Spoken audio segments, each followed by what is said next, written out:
The Traverse Bay Children's Advocacy Center represents an opportunity that comes rarely for a community, and that opportunity is to leave a lasting legacy, one where children are free from the harm that comes from sexual abuse.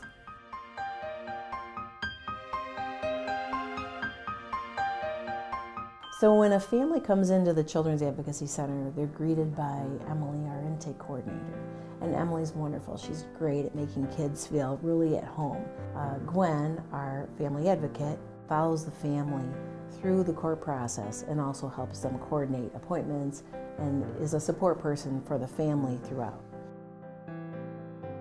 The child is then taken into an interview room with a forensically trained interviewer, and the team that is involved, prosecutor, law enforcement, Department of Health and Human Services child protection worker, are in another room watching on a closed-circuit TV the forensic interview that's being conducted of the child. To make sure that children are on their path to healing, it's important first of all for them to be able to share their story. And research studies show that the earlier a child can disclose and the earlier they can get treatment, the better outcome they have. And one of the things I talk to parents all the time is that this does not have to be the defining moment of a child's life. It can be a piece of a child's history. But with growth and healing through counseling and family support, these children can just move past this, move through it, and move forward with their lives. You have to be able to let go of your past and come out on top of everything.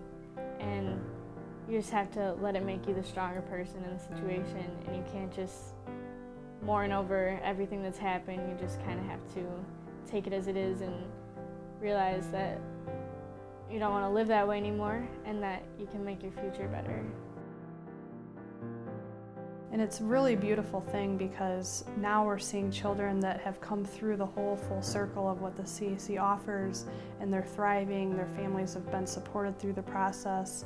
The offenders are behind bars, sometimes in prison for life for what they've committed. Our community is not much different than almost anywhere else in this country.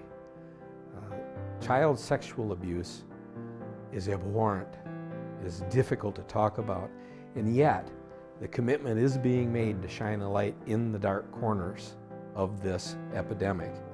I mean, it's just so important that we sustain the center.